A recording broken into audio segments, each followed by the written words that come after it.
ವೇದಿಕೆಯ ಪರವಾಗಿ ಮತ್ತು ಎಲ್ಲ ಭಕ್ತಾದಿಗಳ ಪರವಾಗಿ ಈ ಕಾರ್ಯಕ್ರಮಕ್ಕೆ ಹೃತ್ಪೂರ್ವಕವಾಗಿ ಸ್ವಾಗತವನ್ನು ಕೋರ್ತಾನೆ. ಅವರಿಗೆ ಶ್ರೀಮತಿ ಪ್ರೇಮಾ ಗಾಣಿಗೆ ಅವರು ಹೂಗುಚ್ಛವನ್ನು ಸಮರ್ಪಣೆ ಮಾಡಬೇಕಂತ ಕೇಳ್ಕೊಳ್ತಾರೆ. ಅವರ ಕೆಲಸ ಏನು ಅಂತಂದ್ರೆ ಎಳೆ ನೂಲನ್ನ ವಸ್ತ್ರವನ್ನ ನೇಯ್ತಕ್ಕಂತ ಒಂದು ಕೆಲಸ. ಮಠ ಮಧ್ಯಾಹ್ನದ ಹೊತ್ತಿನಲ್ಲಿ ಅವರು ಎಳೆಯನ್ನ ಹಾಕ್ತಾ ವಸ್ತ್ರವನ್ನ ನೇಯ್ತಿರ್ತಾರ. ಅದೇ ಸಂದರ್ಭದೊಳಗನ ಈ ಯುವಕರು ಕೇಳ್ತಾರೆ. ಅವಾಗ ಅವರು ದುಗ್ಗಳಿಯನ್ನ ತಮ್ಮ ಹೆಂಡತಿಯನ್ನ ಕರೀತಾರೆ. ಕರೆದು ಏನ್ ಹೇಳ್ತಾರ ಅಂತಂದ್ರ, ಬಹಳ ಕತ್ಲಾಗೈತಿ, ನನಗೊಂದು ದೀಪವನ್ನ ತಂದು ಕೊಡು ಅಂತ ಹೇಳ್ತಾರೆ.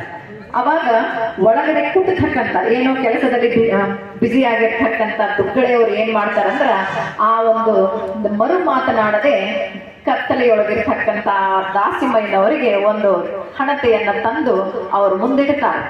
ಅಲ್ಲೇ ತಮ್ಮ ಹೆಗಲ ಮೇಲಿರ್ತಕ್ಕಂಥ ವಸ್ತ್ರ ಅಲ್ಲಿ ಇರ್ತೈತಿ. ಅವಾಗ ಅವ್ರು ಹೇಳ್ತಾರ, ಇಲ್ಲ ನನಗೀಗ ಒಂದ್ ಸ್ವಲ್ಪ ಬಿಸಿಲು ಜಾಸ್ತಿ ಅನ್ಸಾಕತೈತಿ, ನೀನು ನನಗ ತಲೆಯ ಮೇಲೆ ಒಂದು ಹೊದಿಕೆಯನ್ನ ಹಾಕು ಅಂತ ಹೇಳ್ತಾರ. ಅವಾಗಾಗಿ ದಾಸಿಮಯ್ಯನವರ ಹೆಂಡತಿ ದುಗ್ಗಳ ಏನ್ ಮಾಡ್ತಾರ ಅಂದ್ರೆ, ಪಕ್ಕದಲ್ಲಿ ಅವರ ಹೆಗಲ ಮೇಲೆ ಇರ್ತಕ್ಕಂಥ ವಸ್ತ್ರವನ್ನ ಅವರ ತಲೆಯ ಮೇಲೆ ಹಾಕ್ತಾರೆ. ಇದನ್ನೆಲ್ಲ ಗಮನಿಸ್ತಿರ್ತಕ್ಕಂಥ ಯುವಕರಿಗೆ ಆಶ್ಚರ್ಯ ಅನಿಸುತ್ತ, ನಿಮಗೂ ಅನಿಸ್ತಿರಬಹುದು. ಅವಾಗ ಅವರು ಮತ್ತೆ ಕೇಳ್ತಾರ, ಆದ್ರೆ ಅವ್ರು ಮಾತಾಡಂಗಿಲ್ಲ. ಮತ್ತೆ ಅವ್ರು ಏನ್ ಮಾಡ್ತಾರ, ಅಷ್ಟೊತ್ತಿಗೆ ಪ್ರಸಾದದ ಸಮಯ ಆಗಿರ್ತೈತಿ, ಒಳಗಡೆ ಪ್ರಸಾದಕ್ಕೆ ಕರೀತಾರೆ. ಅವಾಗ ಅವರು ಪ್ರಸಾದಕ್ಕೆ ಹೋದ ನಂತರ ಹೆಂಡತಿ ಏನ್ ಮಾಡ್ತಾರ ಅಂತಂದ್ರ, ನಿನ್ನೆ ಮಾಡಿರ್ತಕ್ಕಂಥ ಒಂದು ತಂಗಳು ಅಂಬಲಿಯನ್ನ ಅವರು ಊಟಕ್ಕೆ ಕೊಡ್ತಾರೆ.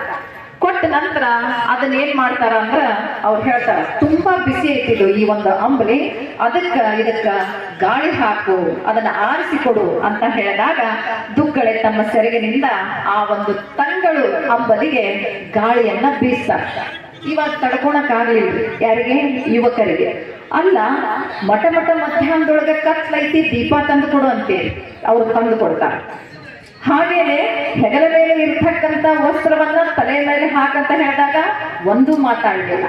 ಜೊತೆಗೆ ಊಟಕ್ಕ ತಂಗಳು ಅಂಬಲಿಯನ್ನ ಕೊಟ್ಟಾಗ ಬಿಸಿ ಇದೆ ಅಂತ ಹೇಳಿದಾಗ್ಲೂ ಕೂಡ ಅವ್ರು ಏನ್ ಮಾಡ್ಲಿಲ್ಲ, ಅದನ್ನ ಮರು ಮಾತನಾಡದೆ ಪ್ರಶ್ನಿಸದೆ ಆ ತಂಗಳು ಅಂಬಲಿಗೆ ಏನ್ ಮಾಡಿದ್ರು, ಅವರು ಗಾಳಿಯನ್ನ ಬೀಸಿದ್ರಲ್ಲ, ಏನಿದೆ ಹಿಂದಿನ ಉದ್ದೇಶ ಅಂತ ಕೇಳಿದಾಗ ದಾಸಿಮಯ್ಯನವರು ಹೇಳ್ತಾರೆ. ಅವರ ಪ್ರಶ್ನೆಗೆ ಉತ್ತರ ಈಗ ಸಿಗುತ್ತೈತೆ. ಏನ್ ಹೇಳ್ತಾರ ಅವರು ಅಂತಂದ್ರೆ, ದಾಸಿಮಯ್ಯನವರು ಪತಿಯ ಮಾತಿಗೆ ಎದುರು ನುಡಿಯದೆ ತಾಳ್ಮೆಯಿಂದ ಇದ್ದು ಪತಿಯ ಮಾತಿನ ಹಿಂದೆ ಏನೋ ಅರ್ಥವಿದೆ ಅಂತ ಹೇಳಿ ಯಾರ ಸಂಸಾರವನ್ನ ಅರಿತು ಮನಪೂರ್ವಕವಾಗಿ ನನ್ನ ಕಾರ್ಯಗಳಲ್ಲಿ ತನ್ನನ್ನ ತಾನು ತೊಡಗಿಸಿಕೊಳ್ಳದಂತಕ್ಕಂಥ ದುಗ್ಗಳಿಯಂತಹ ಸತಿ ಇದ್ರೆ ಸಂಸಾರ ಲೇಸು, ಇಲ್ಲದಿದ್ದರೆ ಸನ್ಯಾಸ ಲೇಸು ಅಂತಕ್ಕಂಥ ಮಾತನ್ನ ಅವರು ಹೇಳ್ತಾರೆ. ಪ್ರಶಾಂತ್ ಅಂಗಡಿ 2500 ರೂಪಾಯಿ ಅಡಿಯಪ್ಪ ಅವಾರಿ, 5001 ರೂಪಾಯಿ ಮಹಾಲಿಂಗಯ್ಯ ಹಿರೇಮಠ್, 10,000 ರೂಪಾಯಿ ಮಹಾಂತೇಶ್ ಮಲಿಯಾಳ್, 2,001 ರೂಪಾಯಿ ನೀಲಮ್ಮ ಎಸ್ ಹಿರೇಮಠ್, 200 ರೂಪಾಯಿ ಕಾಣಿಕೆಯನ್ನು ಗುಪ್ತ ಕಾಣಿಕೆ ಬಂದೈತಿ.